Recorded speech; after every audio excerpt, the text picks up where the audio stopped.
Hello. I wanted to talk to you today about the complex area of passive foreign investment companies. About 30 years ago, Congress introduced legislation intended to stop Americans from gaining a tax advantage by investing in non-US investment funds. But as we will see, the rules go a bit further than that. So what is a passive foreign investment company? Well, the first thing is that it's a foreign corporation, so that means a non-US corporation. Then there is an income and an asset test. The income test says that if over 75% of your income comes from passive income, then you're going to be a passive foreign investment company. The asset test says that if over 50% of your assets are passive assets, then you'll be regarded as a passive foreign investment company. So, what is passive income? Well, passive income is things like interest, dividends, and rents.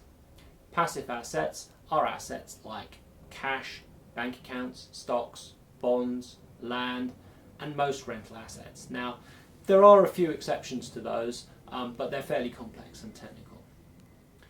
The intended victim of the passive foreign investment company legislation really is foreign investment funds. And what you're going to find is that if you invest in a non-US investment fund, mutual fund, investment company, something like that, it's almost certainly going to be caught by the passive foreign investment company rules. Other kinds of companies can get caught as well. In particular, startups could get caught because they've got lots of assets and maybe not very much income or no income. So there is an exclusion that can cover those in some circumstances. And there is also an exclusion for so-called controlled foreign corporations that may mean that they are not taxed as a passive foreign investment company. So, what's the effect of owning passive foreign investment company? Well, Congress has given you three options in terms of how they're going to be taxed. The first one I'll deal with is probably the most favourable. It's a so-called QEF election. So what's this about? Well, if you can get certain information from your non-US investment fund, then you can make an election for it to be treated as a so-called qualifying electing fund. Essentially, the effect of this is that you will be taxed as though you owned a US mutual fund. The downside of this, however, is that in practice it's very rare to come across companies that actually are complying with the regulations that would allow you to make a QEF election. So probably this is unlikely to be an option for you. Second option is the so-called mark-to-market election. Under this one, the taxpayer makes an annual election for the PFIC to be marked to market. You recognise annually gains and losses. The gains are treated as ordinary income rather than as capital gain, so it's subject to higher rates than if it were a capital gain. And the losses are offset against the gains, but only to the extent that you previously recognised gains on that particular PFIC. The dividends are taxed as ordinary income rather than potentially qualifying for the lower capital gains tax rates of dividends on qualified dividends.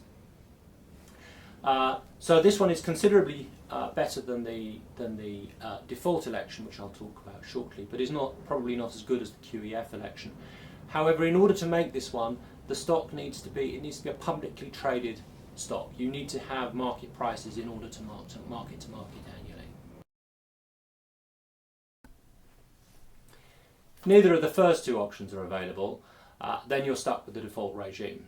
This can result in some quite complex calculations and some very unpleasant tax consequences.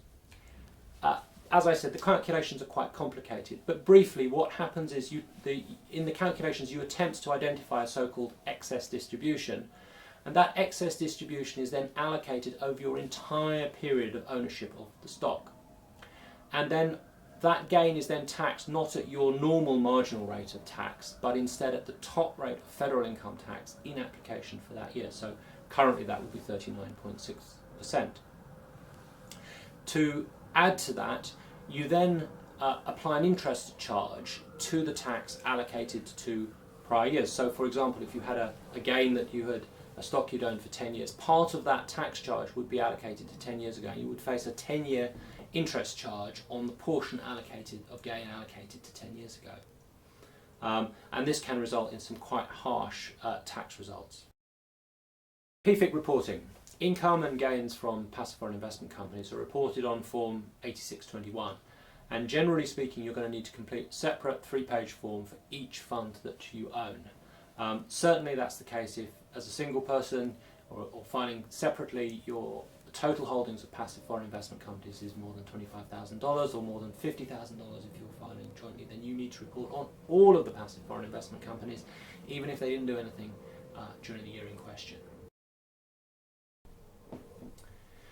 The rules on PFICs are detailed and highly complex, and this really has just been a brief overview to the subject. However, I hope it's brought out, if it's only brought out one key point, then it will have served its purpose, and that is to be aware of the issue. Investing in PFICs can add significant complexity to the preparation of your tax return, and it can also lead to quite unpleasant tax consequences. That doesn't mean you necessarily shouldn't purchase PFICs, but you certainly should make sure that you're fully aware of all of the issues before you make the investment. Thank you.